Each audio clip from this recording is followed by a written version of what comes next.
नमस्कार, TV9 मराठीमध्ये आपल्या सगळ्यांचं स्वागत। मी निखिला। महत्त्वाची बातमी पाहूयात। राज्य सरकार कॅबिनेटमध्ये कोणते महत्त्वाचे निर्णय झाले ते आपण पाहूया। सरकारकडून देशी गायींना राज्यमातेचा दर्जा देण्यात आला। कोतवालांच्या मानधनात 10% वाढ करण्यात आली आहे। अनुकंपा धोरण सुद्धा लागू करण्यात आलं। ग्रामरोजगार सेवकांना दरमहा 8,000 मानधन तसंच प्रोत्साहन अनुदान दिलं जाणार। ठाणे ते बोरिवली भुयारी मार्गासाठी 15,000 कोटी कर्ज रूपाने उभारणार। सेवानिवृत्ती उत्पादन आणि मृत्यू उपदानाची मर्यादा वाढवून 20 लाखांवर करण्यात आली। होमगार्डांच्या भत्त्यामध्ये भरीव वाढ करण्यात आली। सुमारे 40,000 होमगार्ड्सना याचा लाभ मिळेल। शिंदे समितीने तयार केलेला दुसरा आणि तिसरा अहवाल महायुती सरकारनं स्वीकारला। मराठा आरक्षण प्रश्नावर माजी न्यायमूर्ती संदीप शिंदे यांच्या अध्यक्षतेखाली समिती स्थापन करण्यात आली होती। मराठा समाजाच्या नोंदी शोधण्यासाठी या समितीची नियुक्ती करण्यात आली। समितीने आपला पहिला अहवाल 18 डिसेंबर 2023 रोजी सरकारकडे सुपूर्द केला होता। समितीने मराठवाड्यासह राज्यातील अनेक भागांचे दौरे केले। जुने दस्तावेज शोधून त्याचा अभ्यास करून समितीने आपला अहवाल सादर केला।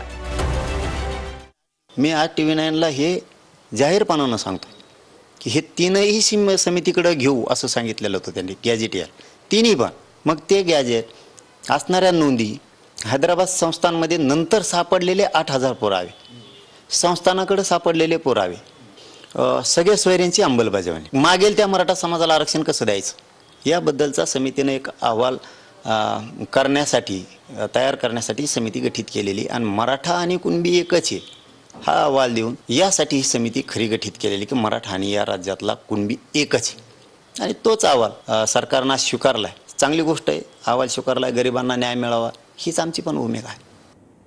तर शरद पवार यांच्याकडे जोरदार इन्कमिंग होण्याची शक्यता आहे। अजित पवार गटाच्या मोठ्या नेत्यांनी शरद पवारांची भेट घेतली आहे। त्यामुळे शरद पवार दादांना पुन्हा एकदा धक्का देण्याची शक्यता। पवार भाजपला देखील धक्का देण्याच्या तयारीत आहेत। कोणकोणत्या नेत्यांनी पवारांची आतापर्यंत भेट घेतली आणि कोणते नेते पवारांकडे जाण्याची शक्यता आहे ते आपण पाहूया। शरद पवारांकडे आता जोरदार सध्या इन्कमिंग सुरू आहे। त्यामध्ये दादांचा एक आमदार आणि 2 मोठे नेते शरद पवार यांच्या संपर्कात। भाजपचे शिवाजीराव पाटील पवार गटामध्ये प्रवेश करण्याची शक्यता। पहिली भेट अजित पवार गटाचे माढ्याचे आमदार बबन शिंदेंनी शरद पवारांची भेट घेतली। बबन शिंदेंचा 2 ऑक्टोबरला पवार गटात प्रवेश होऊ शकतो अशी सूत्रांची माहिती आहे। आमचे सगळ्यांचे 5 दशकाचे ऋणानं बंद आहे आणि अर्थातच विजयदादा, शिंदे साहेब आणि आदरणीय पवार साहेब आमच्या तिन्ही कुटुंबाचे अतिशय प्रेमाचे अनेक वर्षाचे संबंध आहेत। दुसरी भेट अजित पवार गटाच्या विलास लांडेंनी पवारांची भेट घेतली आहे। विलास लांडे भोसरीतून विधानसभा लढण्यास इच्छुक आहेत। तिसरी भेट भोसरीचे ठाकरे गटाचे नेते रवी लांडगेंनी शरद पवारांची भेट घेतली। भोसरी विधानसभेवर ठाकरे गटानं दावा सांगितलाय। भोसरीत सहकार्य करावं अशी विनंती रवी लांडगेंनी पवारांना केली। चौथी भेट अकोले विधानसभेसाठी इच्छुक असणारे अमित भांगरे यांनी पवारांची भेट घेतली। अमित भांगरे किरण लहामटेंविरोधात लढण्याच्या तयारीत आहेत। कोल्हापुरात भाजपला खिंडार पडण्याची शक्यता आहे। चंदगडमध्ये कागलची पुनरावृत्ती होण्याची शक्यता आहे। पुणे जिल्ह्यात दादा गटाला धक्का बसण्याची शक्यता आहे। दौंडचे रमेश थोरात पवार गटाच्या वाटेवर आहेत अशी माहिती सूत्रांकडून कळते। पवार गटाकडून शिवाजीराव पाटलांशी संपर्क झाल्याची माहिती मिळते। शिवाजीराव पाटील हे पवार गटात प्रवेश करण्याची शक्यता आहे। रमेश थोरातांकडून गाठीभेटी आणि बैठकांना सुरुवात झाली आहे। रमेश थोरात लवकरच अजित पवारांशी चर्चा करणार आहेत। शिवाजीराव पाटील हे देवेंद्र फडणवीसांचे निकटवर्ती आहेत। उमेदवारी न मिळाल्यास पवार गटाकडून किंवा अपक्ष लढण्याच्या भूमिकेत रमेश थोरात आहेत। जनतेच्या ज्या अपेक्षा आहेत त्या मी पूर्ण करणार। शरद पवारांसोबत जनतेच्या अपेक्षा त्या पूर्ण करणार। त्यांचं म्हणणं आहे की बाबा तुतारी मिळाली तर घ्यायचीच आपण, अशी त्यांचं ठाम मत आहे। बरेच जण संपर्कात आहेत, पण पवार साहेबांचं मत आहे सगळ्यांनाच घेऊन फायदा नाही, काही निष्ठावंतांना आपल्याला संधी द्यावी लागेल।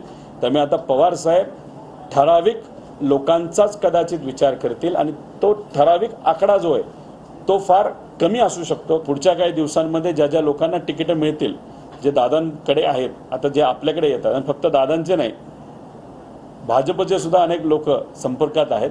त्यामुळे कोणाला तिकीट मिळतंय, कसं मिळतंय याच्यावरून तुम्हाला अंदाज येईल की कोणाकोणाला संधी दिली. महाविकास आघाडीचं सरकार आणण्याचं लक्ष्य असल्याचं शरद पवार यांनी अनौपचारिक गप्पांमध्ये म्हटलंय. निवडून येण्याची क्षमता असलेल्या जागांवर अदलाबदली होऊ शकते असाही अंदाज पवारांनी वर्तवला आहे. अनौपचारिक गप्पांवेळी शरद पवारांनी काय म्हटलंय ते पाहूया. मुख्यमंत्री पदाचा निर्णय आमदार निवडून आल्यानंतर घेऊ. राज्यात सरकार आणणं हेच आमचं लक्ष्य आहे. ज्यांची निवडून येण्याची क्षमता आहे अशा जागा अदलाबदलीही होऊ शकतात. जेवढ्या जागा निवडून येऊ शकतात तेवढ्या जागा प्रत्येक पक्षाला जातील. आम्ही जसं सरकार आणण्याची काळजी घेतोय तसं सत्ताधारीही घेत आहेत. विधानसभेला आमचं तुतारी वाजवणारा माणूस हेच चिन्ह राहील. अमित शहा म्हणाले, बूथ लेवलवरील कार्यकर्ता फोडा. शहांनी महाराष्ट्रात आणखी सभा घ्याव्यात म्हणजे आम्हाला फायदा होईल असंही शरद पवार म्हणाले. भाजप नेते मोहन जगतापांनी अजित पवारांवर टीकास्त्र टाकले. पक्षाला काय दुर्भाग्य सुचलं आणि अजितदादांना घेतलं अशी टीका जगताप यांनी केली आहे. दरम्यान त्यांच्या टीकेला धनंजय मुंडेंनी प्रत्युत्तर दिलंय. तिकीट मिळेल अशी अपेक्षा होती. तितक्या वरच्या आघाडीत तिसरी आघाडी आहे. होते शिंदे चालला होता. काय दुर्भाग्य सुटलं आमच्या पक्षाला, अजितदादांना घेतलं. म्हणजे आता हे स्टँडिंग आमदाराला जागा आहे. आम्ही काय करायचं तुम्ही सांगा. आता काय असून पुढे असून आता थांबायचं नाही. तर मी सगळेच नेत्याला सांगून आलोय, सर तुम्ही उमेदवारी देणार असाल तर तुमच्या पक्षात प्रवेश करीन. ह्या गोष्टीवर माझा विश्वास राहिला नाही तर मी जनतेच्या दारात जाऊन जनतेचं तिकीट घेऊन तुमच्या जीवावर उभारेल असं मी ठरवलं. मला कळत नाही की भाजपचे लोक तिथं भाजप सोडून जात असताना गेवराईच्या विद्यमान भाजपच्या आमदारांनी माझ्यावर टीका करावी. खरं तर दोष त्यांनी त्यांच्या पक्षाला दिला पाहिजे. तुम्हाला आज भाजपच्या लोकांवर दोषही देता येत नाही, त्यांना दोषी ठरवता येत नाही आणि आम्ही मात्र तुमच्या दोषी आहेत काही दिवसातच. हे अतिशय चुकीचं चाललेलं. त्यांना खरी अडचण जी आहे, मोहनराव फार सरळ बोलणारे व्यक्ती आहेत, साफ बोलणारे व्यक्ती आहेत. त्यांना तुम्ही स्पष्टपणानं जर विचारलं तर नक्कीच मनातलं मोकळेपणानं ते सांगतील. सध्या लाडकी बहीण योजनेवर पैसा द्यावा लागत असल्याचं नितीन गडकरींनी म्हटलं. त्यामुळे अनुदानाचे पैसे मिळतील का याची शाश्वती नसल्याचं गडकरींनी म्हटलं आहे.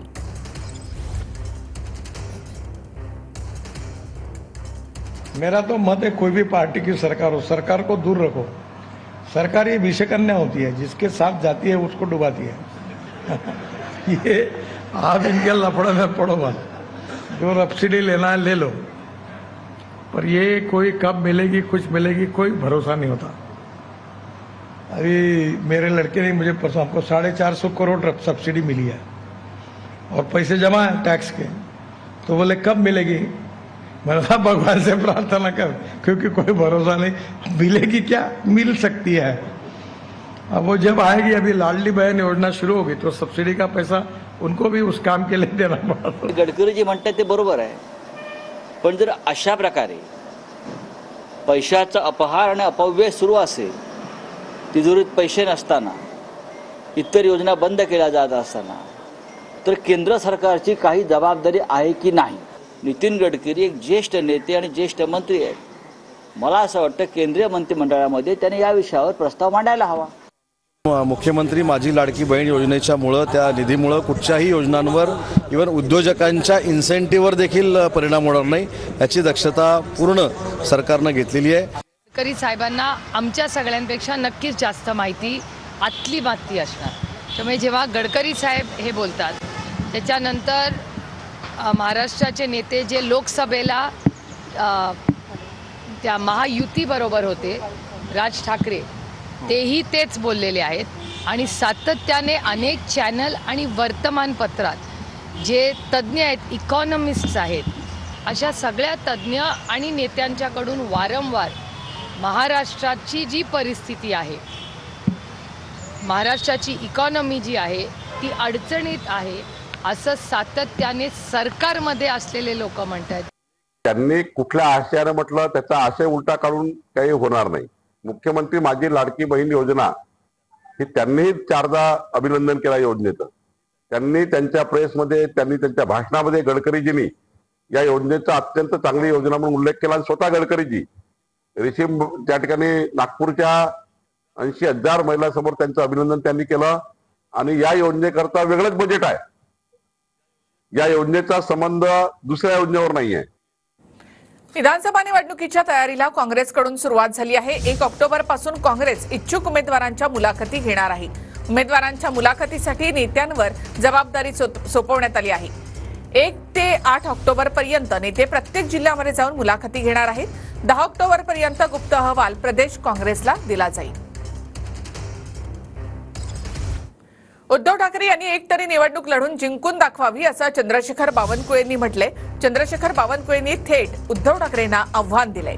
फडणवीसांचा डिपॉझिट जप्त करा असं ठाकरेंनी नागपूरकरांना आवाहन केलं होतं. ठाकरेंनी एकही निवडणूक लढली नाही आणि फडणवीस जनतेचे नेते आहेत असं बावनकुळे म्हणाले. हे सरकार उलथवून टाकायचं म्हणजे टाकायचंच. कोणत्याही परिस्थितीमध्ये सरकार उलथवून टाकायचं.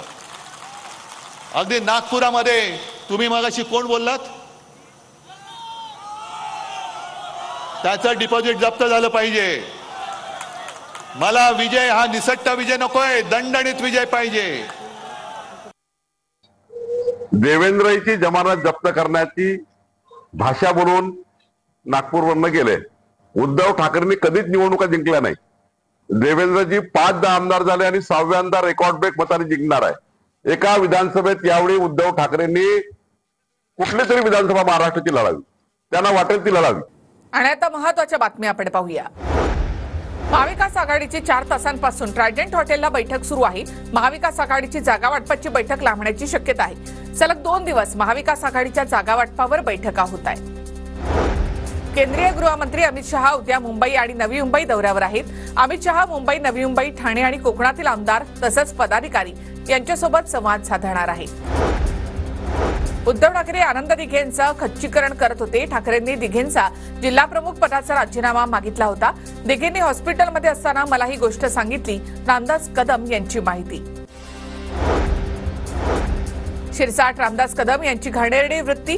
दिघेंच्या मृत्यूविषयी घाणेरड्या वृत्तीनं वक्तव्य सुरू. विनायक राऊतांची टीका.